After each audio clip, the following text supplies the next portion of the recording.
5월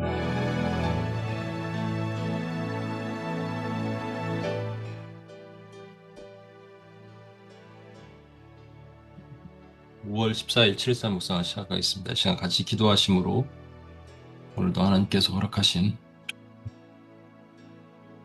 말씀을 듣게 하시도록 주님 앞에 기도하고 나가겠습니다. 기도하시겠습니다.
하나님 아버지 감사합니다.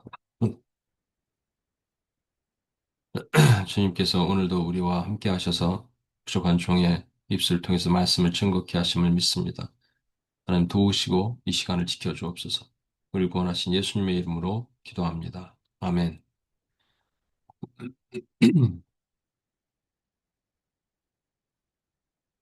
네. 네, 오늘은 사도행전 13장 4에서 12절입니다. 사도행전 13장 4에서 12절. 제가 알러지 때문에 알러지랑 목감기랑 같이 온 것 같은데 기침이랑 양해를 좀 구하겠습니다. 혹시 제가 화면을 닫아야 되는 상황이 될 수도 있는데 예, 양해를 구하고 사도행전 13장 4에서 12절 어제의 말씀과 본문과 같습니다. 13장 4에서 12절 찾으시고요.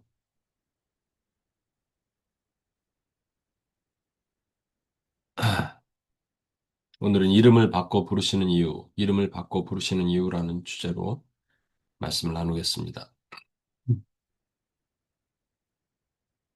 사도행전 13장 4에서 12절 제가 읽겠습니다.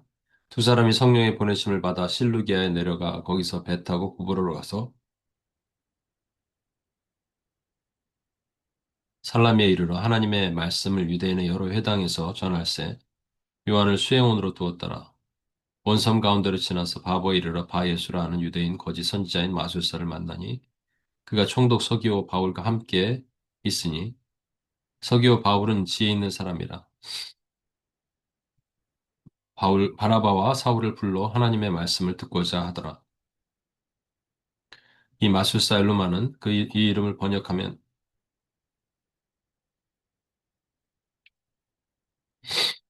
아,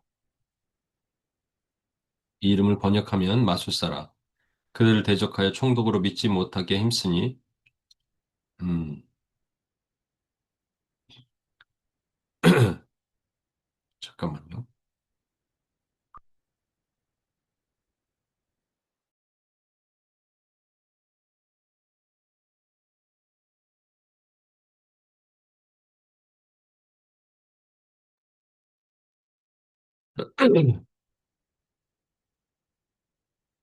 어, 바울이라고 하는 사울이 성령이 충만하여 그를 주목하고 이르되 모든 거짓과 악행이 가득한 자요 마귀의 자식이요 모든 의의 원수요 주의 바른 길을 굽게 하기를 그치지 아니하겠느냐. 보라, 이제 주의 손이 내 위에 있으니 내가 맹인이 되어 얼마 동안 해를 보지 못하리라 하니 즉시 안개와 어둠이 그를 덮어 인도할 사람을 두루 구하는지라. 이에 총독이 그렇게 된 것을 보고 믿으며 주의 가르치심을 놀랍게 여기니라. 성경에 보면 하나님이 인물들의 이름을 바꿔주신 경우들이 있습니다. 예를 들어 아브람을 아브라함으로 바꿔주셨죠. 아브람이란 말은 높은 아비, 높은 아버지란 말입니다. 아브라함은 열국의 아버지란 말이에요. 다른 말로 넓은 아버지죠. 그러니까 하나님이 높은 자, 스스로 높고자 하는 자를 넓게 사용하시는 하나님이라는 뜻이 됩니다. 그리고 사레를 사라로 바꾸셨죠. 사레는 나의 공주란 말이고 사라는 열국의 공주, 열국의 어머니란 말입니다. 그래서 나만을 위한 공주에서 열국을 위한 공주로 바꿔주신 거예요. 아브라함, 사라 모두 열국을 향한 하나님의 뜻을 나타내시는 겁니다. 그들이 우리의 믿음의 조상이죠. 또 야곱을 이스라엘로 바꿔주셨죠. 야곱은 그 발꿈치를 잡은 자, 또는 속이는 자, 간사한 자 이런 뜻을 가지고 있는데 이스라엘은 하나님과 겨루어 이겼다라는 말입니다. 그 이스라엘이 구약의 전체 정체성을 나타내는 백성을 뜻하는 거죠. 이스라엘이 하나님을 항상 이기려 그랬어요. 그러니까 하나님을 겨루어 이겼다. 이게 축복이 아니에요. 주온 것이 같은 것이죠. 그러나 예수 그리스도가 오셔서 교회를 탄생시키시고 교회가 하나님 앞에 순종하도록 하시는 거죠. 그런 큰 서사가 담겨 있습니다. 신약에 와서는 시몬을 베드로라 부르셨습니다. 시몬이란 말은 죄송합니다.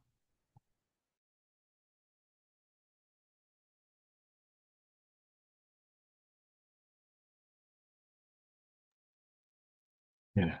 시몬이란 말은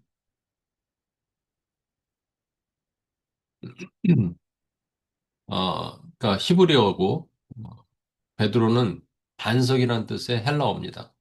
내가 이 반석 위에 나의 교회를 세우리니 그래서 베드로 위에 세웠다는 개념보다는 베드로가 고백한 신앙 고백 위에 세웠다 이렇게 보는 것이 보편적인데 그래서 반석을 일부러 불러주시죠. 근데 또 나중에는 네가 나를 세 번 부인할 것이다라고 말씀하실 때는 시몬아 이렇게 부르세요. 그러니까 옛날에 옛자로 돌아가는 모습을 보여주시죠. 그리고 사울도 바울로 바꿔 불러주십니다. 근데 제가 예전에 이런 얘기를 하니까 어떤 이 앞부분을 설명을 안 하고 이제 설명을 하니까 어떤 지체가 자기네 교회 목사님한테 들은 얘기를 나한테 와서 하는 거예요. 목사님 그런 게 아니라 그때 이제 간사였죠. 간사님 그게 아니라 우리 목사님이 그러는데 그냥 사울은 히브리어고 바울은 헬라어라. 그냥 그렇게 이름을 어, 헬라어도 부르고 히브리어도 부르고 그랬기 때문에 그렇게 불렀다라고 이렇게 얘기를 하던데요라고 했습니다. 그래서 제가 설명을 다시 해줬던 기억이 있는데 여러분 사도행전을 쓴 사람이 누가거든요. 누가를 통해서 하나님은 바울의 이름을 사울에서 바울로 바꿔서 부르도록 기록하게 하셨어요. 이게 오늘 본문에 나오는 내용입니다. 그러면 하나님의 뜻에는 하나님의 일하시면은 1.1획도 그냥 있는 일이 없습니다. 그러면 분명히 여기는 하나님의 뜻이 담겨 있다라는 것을 저와 여러분이 아시고 우리에게 적용할 수 있어야 됩니다. 1차 전도 여행 3명이 가죠. 바나바와 바울과 요한이라는 마가를 데리고 3명이 갑니다. 가서 구브로라는 섬, 바나바의 고향에 도착하죠. 그리고 그들이 섬을 가로질러서 바보라는 곳으로 갑니다. 그는 의도적으로 바보를 갔다라는 뜻이 됩니다. 의도적으로 갔다라는 말은 바나바가 그 땅을 잘 알고 있으니까 의도적으로 총독 관저가 있는 서기오라는 사람이 살고 있는 그곳으로 갔다라는 말이 되죠. 거기서 총독 서기오가 매우 지혜로운 사람인데 그 지혜로운 사람이니까 뭔가 새로운 그런 이론과 사상에 대해서 듣고 싶은 마음이 있겠죠. 지혜롭다는 것은 그냥 정말 지혜롭고 우리 말하는 것처럼 성령 충만한 지혜로운 이게 아니고요. 합리적으로 이성적인 사람이란 말입니다. 그러니까 새로운 사상과 이런 걸 듣는 걸 좋아하는 사람이라고 생각할 수도 있어요. 그 사람에게 복음을 전하려고 그랬는데 그 옆에 있던 사람이 방해를 놓쳐 그게 엘루마라는 마술사가 방해를 놓습니다. 총독으로 믿지 못하게 합니다. 이 마술사 엘루마를 바예수라고도 부릅니다. 이 마술사는 무슨 뭐 마술 매직을 하는 사람이 아니고요. 그 점을 치는 사람? 또는 무당 같은 사람이에요. 근데 그 무당을 옆에 두었다?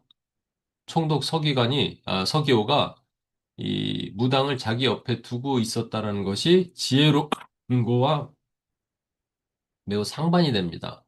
왜냐하면 여러분 이성적인 것과 종교적인 것은 같이 갈 수 없어요. 물과 기름이에요. 이걸 섞어 놓은 것이 오늘날 굳이 따지자면 어, 제가 눈물도 나고 지금 뭐 난리가 아닙니다. 죄송합니다.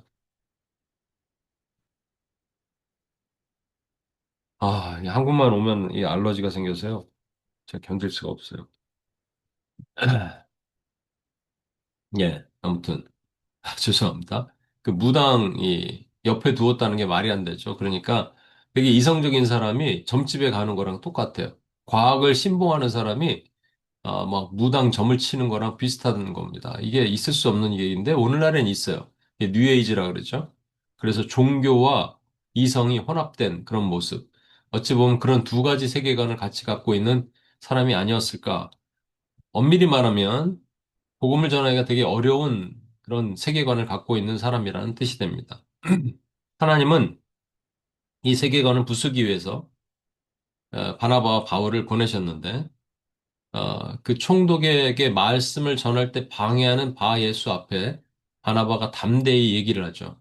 어제도 말씀드렸습니다만 10절 보면 이런 말씀이 있어요. 10절 11절 이르되 모든 거짓과 악행이 가득한 자여 마귀의 자식이요 모든 의의 원수요 주의 바른 길을 굽게 하기를 그치지 아니하겠느냐. 보라 이제 주의 손이 내 위에 있으니 내가 맹인이 되어 얼마 동안 해를 보지 못하리라. 어제도 얘기했지만 이것은 바울이 정말로 성령 충만함으로 한 말입니다. 사실 있을 수 없는 얘기예요. 그냥 우리로 따지면 하나님이 너를 심판하기를 원하노라. 너를 책망하시길 원하노라. 뭐 이 정도는 하죠. 근데 지금 뭐라 그러냐면 너 눈 못 볼 거야 이제. 얼마 동안 해를 못 볼. 너 눈 어두워질 거야. 이거는 객기에서 흥분해서 나온 말이 아니고요. 그 성령 충만하니까 그 안에 성령의 음성을 듣고 한 말이란 말이죠. 제가 성령 충만하면 담대함이 있다고 그랬죠. 그 담대함을 가장 자주 얘기하는 예화가 오순절 성령 강림 후에 베드로와 요한이 성전 미문에 앉아있는 안진뱅이를 일으키는 사건입니다. 안진뱅이를 봤을 때 베드로가 그를 일으키죠. 은과 금 내가 없거니와 내게 있는 걸 내게 주노니 나사렛 주 예수의 이름으로 일어나 걸어라 하면서 손을 잡아 당기죠. 그때에는 엄청난 믿음이 필요한 겁니다. 엄청난 담대함이 필요한 겁니다. 그 담대함이란 말 자체가 믿음과 연관되어 있는 거예요. 히브리서에 분명히 이렇게 말씀하고 있어요. 믿음이 없이는 하나님을 기쁘시게 못하나니. 그러니까 믿음을 가진 사람은 두 가지를 하는 거예요. 첫 번째, 이 음성은 하나님의 음성입니다라는 것을 믿는 거고, 그리고 그 음성대로 내가 하면 하나님이 역사하십니다는 걸 믿는 거예요. 그죠? 그렇게 믿고 나가는 것이 믿음의 사람들이고, 그런 상태가 성령 충만한 상태란 말입니다. 그러니까 그 믿음은 성령께서 우리를 설득시켜 주시는 믿음이에요. 바울도 마찬가지죠. 바울도 마찬가지죠. 성령 충만함으로 담대히 바에서를 꾸짖고 나서 정말 아무 일도 일어나지 않았으면 낭패 아니겠습니까? 근데 그 찰나에 하나님은 믿음 점검을 하시는 거예요. 그것이 하나님으로부터 왔다 100% 이루어질 것이다는 믿음을 갖는 것입니다. 바울은 그 믿음이 그 안에 충만했습니다. 구절을 보면 바울이라고 하는 사울이 성령이 충만하여 그를 주목하고 이렇게 돼 있습니다. 제가 예전에도 여러 번 말씀드렸던 일인데 코스타에서 제가 처음으로 누구를 기도해서 어떤 역사를 본 첫날입니다. 처음에, 저 인생의 처음이죠. 그때 어떤 귀신 들렸던 자매가 와서 막 난동을 부렸어요. 근데 뭐 많은 목사님들이 옆에 있었는데 기도하고 뭐 그래도 아무런 변화가 없었습니다. 갑자기 제 마음 안에 내가 기도해주고 싶다는 마음이 들었어요. 근데 이게 객기인지 믿음인지 어떻게 알겠어요. 근데 그때 한 분과 눈이 마주쳤는데 그게 이제 거기 중보기 도시를 오래 담당하셨던 권사님입니다. 근데 그 권사님이 저랑 눈이 마주치고 고개를 끄덕 이렇게 하시는 거예요. 그 말은 그때는 제가 간사였으니까 간사님 가서 기도해 주세요. 근데 기도할 처지도 못 됐죠. 근데 저는 그냥 담대하게 그걸 들고 나갔습니다. 그 믿음의 검을 들고 나간 거죠. 그리고 기도했습니다. 성령의 역사가 있었습니다. 음. 그때 저는요, 저의 상태를 몰랐지만 그게 성령의 소리라고 지금은 기억하고 믿고 있고 그리고 성령 충만했었다고 생각합니다. 성령 충만하면 자연적으로 이렇게 담대함이 나오게 되어 있고 그래서 바울은 성령 충만하여 그 사명을 감당합니다. 그런데 그렇다면 하나님은 이 성령 충만, 바울은 언제부터 성령 충만했고 계속 성령 충만했냐는 거예요. 성경을 보면 바울이 다메섹에서 주님을 만나고 3일 동안 눈이 멀죠? 그리고 아나니아라는 사람을 보내세요. 안수하라 그러세요. 안수했을 때 그의 두 가지를 위해서 안수하라 그런 거예요. 하나는 그의 눈이 세계관이 닫혀 있었어요. 눈의 비늘을 벗겨주시는데 성경에 보면 이게 우리말에는 벗겨졌다고 돼 있지만 원래는 툭 떨어지는 거예요. 세계관은요, 천천히 바뀌는 게 없습니다. 확 바뀌는 거예요, 여러분. 뭐 유신론적 진화론 세계관을 갖고 있는 사람도 확 바뀌고 유물론적 신앙적 세계관을 갖고 있는 사람도 확 바뀌는 거예요. 천천히 바뀌는 게 없습니다. 그러니까 뭐 천천히 제가 UPS에서 이런 것도 훈련을 많이 시킬 때 인지야 조금 뭔 걸 알 것 같아요. 천천히 바뀌는 건 없습니다. 그러니까 이런 두 가지 경우가 있었어요. 한 사람은 뭐 천천히 뭐 조금씩 알 것 같다 그러고 어떤 사람은 그때 목사님 처음 UPS 갔을 때 처음 한 말이 자기는 충격이었다. 근데 사실 이게 맞는 거예요. 충격이 맞는 거예요. 모르는 것을 들었는데 세계관이, 물론 뭐 새롭게 알아가는 건 있지만 확 바뀌는 게 맞는 겁니다. 그때 이 눈에 비늘을 벗기시고 두 번째로 목적을 분명히 기록하는데 성경은 바울의, 바울이 성령 충만하도록 하시기 위함이다라는 거예요. 아나니아가 안수한 이유가. 그럼 그때 성령 충만했어요. 그죠? 그때로부터 지금이 미니멈 11년, 맥시멈 17년 후입니다, 여러분. 아라비아 광야에 3년, 고향 다소에 가서 13년, 16년, 플러스 안디옥 교회에서 1년, 17년 후예요, 지금. 그럼 바울은 17년 동안 계속 성령 충만했을까요? 저는 그렇게 생각하지 않습니다. 바울은 우리가 맨날 한번 성령이 들어오셔서 성령 충만하면 성령 충만하라는 얘기할 필요가 없어요. 에베소 교회는 성령 충만하라 그랬어요. 갈라디아 교회는 성령을 소멸하지 말라 그랬습니다. 그러니까 성령이 충만했다가 성령이 소멸될 수도 있습니다. 뭐 제 얘기입니다만 저는 성령이 한 20%, 30% 이렇게 게이지로 매길 수 없다고 생각해요. 그냥 성령이 우리 안에 나를 독점하시고 운행하시는 것을 성령 충만. 성령이 그냥 아무것도 안 하시는 것 같을 땐 성령 안충만, 성령 소멸이라고 말하는 게 맞는 것 같습니다. 그럼 바울은 우리가 아는 모든 이 신약의 사역자들 중에 가장 정말로 하나님을 닮으라고 노력했던 사람이죠. 그 사람이 안충만할 때도 있었겠죠. 그러나 이게 충만하려고 계속 노력을 하고 하나님 앞에 매달리고 그 삶을 살았던 것입니다. 그래서 하나님이 사용하시는 것이죠. 여기서 한 가지 주목할 것은 하나님은 그래서 성령 충만한 게 목적이 아니라 성령 충만함으로 바 예수를 박살내시게 한 거예요. 그런데 여기엔 다른 일행이 있었어요. 바나바도 있고 마가도 있었습니다. 근데 왜 바울이에요?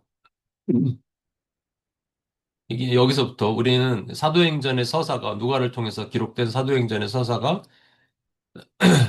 이 1차 전도 여행을 통해서 바울 얘기로 시작해서 바울 얘기로 끝난다는 것을 우리가 보게 됩니다. 그러니까 바울을 통해서 하나님의 교회가 어떻게 지어져 가고 어떻게 세워져 가는지를 나타내시고 보게 하시는 거예요. 앞부분은 베드로와 같은 제자 얘기가 나오고 뒷부분은 바울 얘기가 나오는 거죠. 그러니까 바울을 사용하셔야 돼요. 근데 여기서 변화가 있습니다. 뭐냐면 아까 읽었는데 여러분 구절에 보면 뭐라고 성경을 기록하고 있냐? 바울이라고 하는 사울이 성령 충만하여 그를 주목하고 바울이라고 하는 사울이 그전에는요 어떻게 기록하고 있냐면 바나바와 사울, 바나바와 사울 이렇게 불렀습니다. 그러니까 바나바가 리더예요. 사울은 팀원이에요. 그런데 그다음부터는 바울이라고 하는 사울이 하고 나선 그다음부터 더 이상 사울이라고 부르지 않아요. 그리고 바울과 바나바 이렇게 부릅니다. 바나바 입장에서는 여러분이 바나바라면 좀 섭섭했을 수도 있을 것 같아요. 나에게도 능력을 주셔서 저것을 내가 하게 하시지. 사람들은 그다음부터 바울을 주목하게 되겠죠. 그러나 바나바는 착한 사람이라 하나님은 바울의 이 동행자로 바나바를 택정하신 이유도 분명히 있을 것 같습니다. 착하지 않으면 거기서 팀이 갈라져요. 물론 중간에 마가는 중간에 나가기도 했는데, 그러니까 여기서 우리가 무엇을 하느냐? 하나님의 어떤 특별한 일을 맡기실 때는 이름을 바꾸어 주신다는 거예요. 여러분 이름 바뀐 적이 있습니까? 음. 이름 바뀐 적이 없겠죠? 그대로, 그 이름 그대로 부르니까. 별명은 생길 수도 있겠지만. 근데 저는 미국에 갔을 때, 이제 주재원으로 처음 갔을 때 영어 이름을 지어야 된다 그러더라고요. 그래서 케니 킴이라는 영어 이름을 가졌습니다. 저는 그게 이제 일을 위해서 필요한 이름인 줄 알았는데 하나님이 일이 아니라 나중에는 그걸 사역의 이름으로 바꿔주신 걸 알게 됐습니다. 저는 성도에서 UPS를 하면서 기도자가 됐습니다. 기도자, 성도 김경환에서 기도자 김경환. 기도자 김경환에서 목사 김경환이 됐습니다. 그리고 직임이 우리 은사적인 직임도 있겠죠? 그러면 하나님 남들을 위해서 기도하고 같이 기도하는 이 사명을 맡긴 선지자 김경환도 될 것 같아요. 그러니까 여러분에게 맡긴 직임이 있습니다. 하나님이 사명을 맡기게 하신 것이 있습니다. 때로 어떤 모먼트가 있어요. 중요한 비전. 그러니까 비전이라고 할 때 사명이죠. 엄밀히 말하면. 사명을 받는 시간이 분명히 있습니다. 그 사명을 받는 시간에 여러분 이름이 바뀌는 거예요. 그 이름을 위해서는 하나님 새로운 이름, 새로운 사명의 이름을 지어 주시는 겁니다. 그것을 저와 여러분이 알아야 돼요. 그것을 기억해야 돼요. 돌아봐야 됩니다. 하나님의 사람은 그것을 돌아보고 사는 사람들입니다. 오늘 죄송합니다. 제가 컨디션이 너무 안 좋아서 여기서 얼굴을 닫고 제가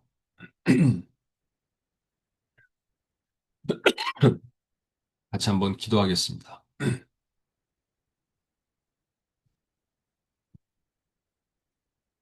하나님께서 저와 여러분을 사명을 맡기길 원하시는데 준비됐다면 성령 충만하게 준비가 됐다면 분명히 다른 이름으로 부르실 겁니다. 직임의 이름으로 부르실 겁니다. 그럼 그 이름을 가지고 우리는 사는 겁니다. 그리고 또 다른 또 사명이 있으면 또 다른 사명의 이름으로 우리는 사는 겁니다. 하나님의 사람들은 반드시 이렇게 해야 됩니다. 그렇게 오늘도 할 수 있는 믿음과 용기를 허락해 주시옵소서. 우리 같이 한번 기도하고 주님 앞에 나가겠습니다.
하나님 아버지 감사합니다. 하나님 바울의 이름을 바꾸시는 순간부터 바울의 포지션을 바꾸시고 사명을 새롭게 하셨습니다.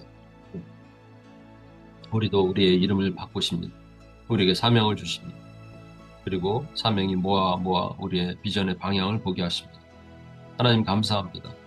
하나님 그런 사명자로 우리가 오늘도 살 수 있게 주여 도와주옵소서. 일을 시켜 주옵소서. 성령 충만하게 하옵소서. 성령 충만하게 담대하게 하옵소서. 성령 충만하게 담대하여 하나님의 사명을 수행하도록 도와주옵소서. 우리 구원하신 예수님의 이름으로 기도합니다. 아멘. 아멘.